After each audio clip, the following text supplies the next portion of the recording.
আসসালামু আলাইকুম বন্ধুরা, আপনাদের সবাইকে স্বাগতম জিও পোল্যান্ডে। ভাবুন তো 1945 সালের পর প্রথমবার মার্কিন যুক্তরাষ্ট্রের প্রতিরক্ষা বিভাগ তাদের নাম পাল্টে সরাসরি ডিপার্টমেন্ট অফ ওয়ার ঘোষণা করেছে। এটা কেবল একটা নামের খেলা নয়, বরং আমেরিকার আগ্রাসী মানসিকতার প্রকাশ, যেখানে শান্তি বা কূটনীতির কোনো জায়গা নেই, শুধু যুদ্ধ আর ধ্বংসের লক্ষ্য। এই পরিবর্তনটা বিশ্বকে আরও অস্থির করে তুলছে, কারণ আমেরিকা নিজেকে যুদ্ধপ্রিয় সাম্রাজ্যবাদী হিসাবে দেখাতে চাইছে। কিন্তু প্রশ্ন হচ্ছে, এই অযৌক্তিক ঘোষণার পেছনে আসলে কি লুকিয়ে আছে? পৃথিবী কি আমেরিকার এই অস্থিরতার কারণে নতুন বিশ্বযুদ্ধের দোরগোড়ায় দাঁড়িয়ে? এই ভিডিওতে আমরা খুঁটিয়ে দেখব এই খবরের সব দিক, যাতে আপনি বুঝতে পারেন আমেরিকার এই রেকলেস সিদ্ধান্তের গভীরতা।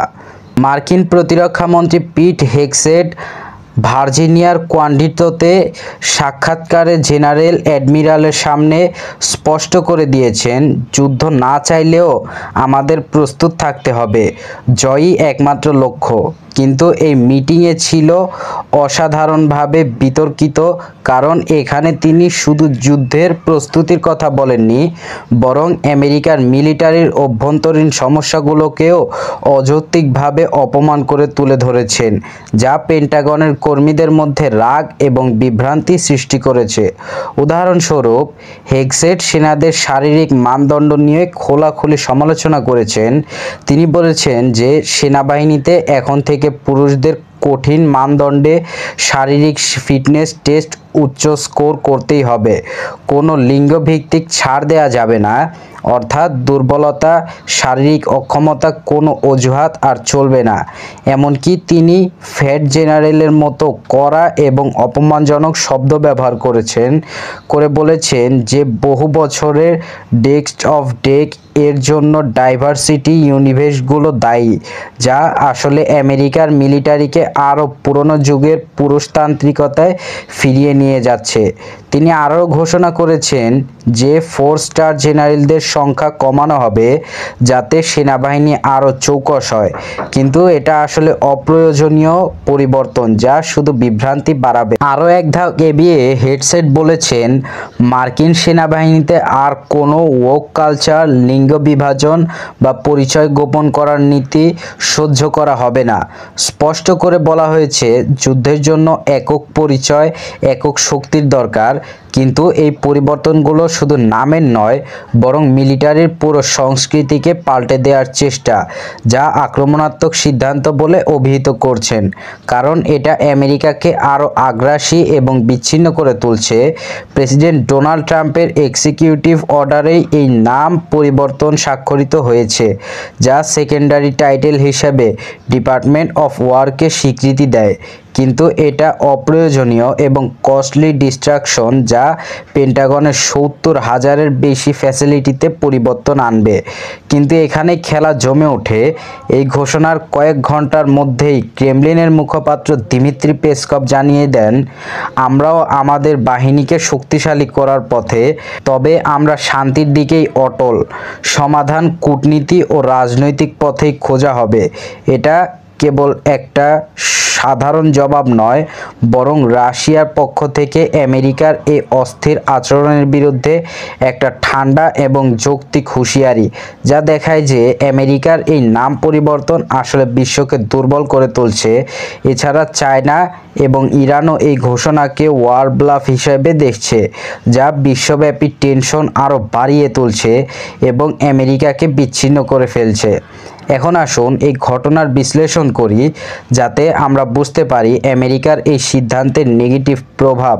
ঠান্ডা যুদ্ধের সময় এমন শক্ত ভাষা আমরা বহুবার শুনেছি, কিন্তু তখনও ডিপার্টমেন্ট অফ ডিফেন্স ছিল প্রতিরক্ষার নামেই। 1947 সালে যুদ্ধ দপ্তর সময় নাম পাল্টে ডিফেন্স করা হয়েছিল, যাতে শান্তির বার্তা দেয়া যায়। কিন্তু এখন সরাসরি নাম পাল্টে যুদ্ধ বিভাগ বলে দেয়া হচ্ছে, যা ইতিহাসের সার্বভৌমত্ব এবং অযৌক্তিক কারণ। এটা আমেরিকাকে দুর্বল এবং অস্থির দেখায়। হেগসেট নিজে বলেছেন, দ্য এরা of the department of the defence is over. কিন্তু বিশ্লেষকেরা বলছেন এটা শুধু ক্রিঞ্জ এবং পলিটিক্যাল থিয়েটার। রাশিয়া বলছে তারা শান্তির পথে অটল, কিন্তু এর মানে এই যে আমেরিকার এই আগ্রাসী পদক্ষেপ তারা পিছিয়ে যেতে বাধ্য করবে না, বরং এটা একটা সোজাসাপটা বার্তা, আমরাও প্রস্তুত। কিন্তু আমেরিকার অস্থিরতা বিশ্বকে বিপদে ফেলছে। এছাড়া চায়না এবং ইরানের মতো দেশগুলো এই ঘোষণাকে প্রোপাগান্ডা হিসাবে দেখছে, যা তাদের নিজস্ব মিলিটারি প্রস্তুতিকে জোরদার করতে উস্কানি দিতে পারে এবং আমেরিকাকে আরও বিচ্ছিন্ন করবে। উদাহরণস্বরূপ, পুতিনের নেতৃত্বে রাশিয়া ইতোমধ্যে তাদের নিউক্লিয়ার ফোর্সকে আপডেট করছে, যা আমেরিকার এই অযৌক্তিক সিদ্ধান্তের কারণে আরও জটিল হয়ে উঠছে। ইউক্রেন যুদ্ধ, তাইওয়ান ইস্যু, ন্যাটো সম্প্রসারণ, এইসব মিলিয়ে যদি আমেরিকা এমন অপ্রয়োজনীয় যুদ্ধের প্রস্তুতি নিচ্ছে, তবে তার মনে হয়তো বড় সংঘাতের জন্য কাউন্টডাউন শুরু হয়ে গেছে এবং আমেরিকাই এর মূলে দায়ী। আর দ্বিতীয় দিক থেকে রাশিয়া জানাচ্ছে তারা পিছিয়ে থাকবে না। এছাড়া মধ্যপ্রাচ্যে ইরানের সাথে টেনশন, চায়নার সাউথ চায়না সি দাবি, এসব মিলিয়ে বিশ্ব এখন একটা পাউডার কেকের মতো এবং আমেরিকার এই ওয়ার ডিপার্টমেন্ট এর ফলে বিশ্বে আরও অস্থির হয়ে উঠছে।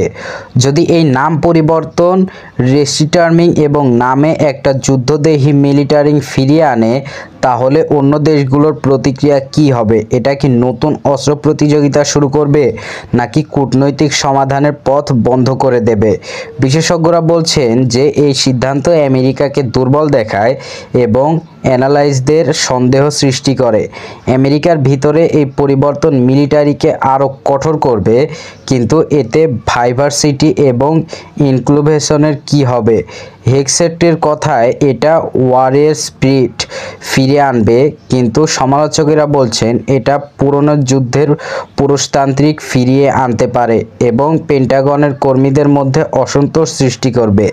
এছাড়া এই মিটিংয়ে প্রেসিডেন্ট ট্রাম্পের উপস্থিতি দেখায় যে এটা শুধু মিলিটারি নয়, পুরো অ্যাডমিনিস্ট্রেশনের পলিসি শিফট, যা বিশ্বকে অস্থির করে তুলছে। এখন প্রশ্ন হলো, যদি আমেরিকা সত্যি এমন অযৌক্তিক যুদ্ধের নাম ঘোষণা করে ফেলে, রাশিয়া কি তখনও শুধু শান্তির গান গাইবে, নাকি আমরা ঢুকে পড়ছি এক অপ্রতিরোধ্য চক্রে, যেখানে আমেরিকার এই ছোট্ট একটা ভুল সিদ্ধান্তেই শুরু হয়ে যেতে পারে তৃতীয় বিশ্বযুদ্ধ? চায়না কি তাইওয়ান নিয়ে আরও আগ্রাসী হয়ে উঠবে? ইরান কি মধ্যপ্রাচ্যে নতুন সংঘাত শুরু করবে? এই সব প্রশ্নের উত্তর না জেনে আমরা কি শান্তিতে থাকতে পারি? এই ঘোষণা কি শুধু একটা শো, নাকি সত্যি থার্ড ওয়ার্ল্ড ওয়ারের দিকে ধাবিত হওয়ার সংকেত, যা আমেরিকার দুর্বলতার প্রতীক? বিশেষজ্ঞরা বলছেন এটা একটা ব্লাফ হতে পারে, কিন্তু যদি না হয়, তাহলে পুরো বিশ্বের ভবিষ্যৎ কি এবং আমেরিকাই কি এর জন্য দায়ী? আজকের এই ঘোষণার পর বিশ্ব রাজনীতিতে একটাই বার্তা স্পষ্ট, আমেরিকা আর আগের মতো নেই। তারা সরাসরি যুদ্ধের ভাষায় কথা বলছে এবং বিশ্বকে অস্থির করে তুলছে। তারা চুপচাপ দেখে যাচ্ছে, নাকি পাল্টা চালের জন্য প্রস্তুত হচ্ছে, এটা সময়ই বলে দেবে। চায়না এবং ইরানের মতো দেশগুলোর প্রতিক্রিয়া দেখে মনে হয় বিশ্ব এখন একটা টাইম বমের উপর দাঁড়িয়ে এবং আমেরিকার এই অস্থির সিদ্ধান্তই এর মূল কারণ। তবে একটা জিনিস নিশ্চিত, পৃথিবী এখন আরও বেশি অস্থির, আরও বেশি অনিশ্চিত আমেরিকার কারণে। শুরু হলো কি তবে সেই মহাযুদ্ধের কাউন্টডাউন? আপনার মতামত কমেন্টে জানান, আর এই ভিডিও শেয়ার করে অন্যদের সচেতন করুন। ধন্যবাদ ও আল্লাহ হাফেজ।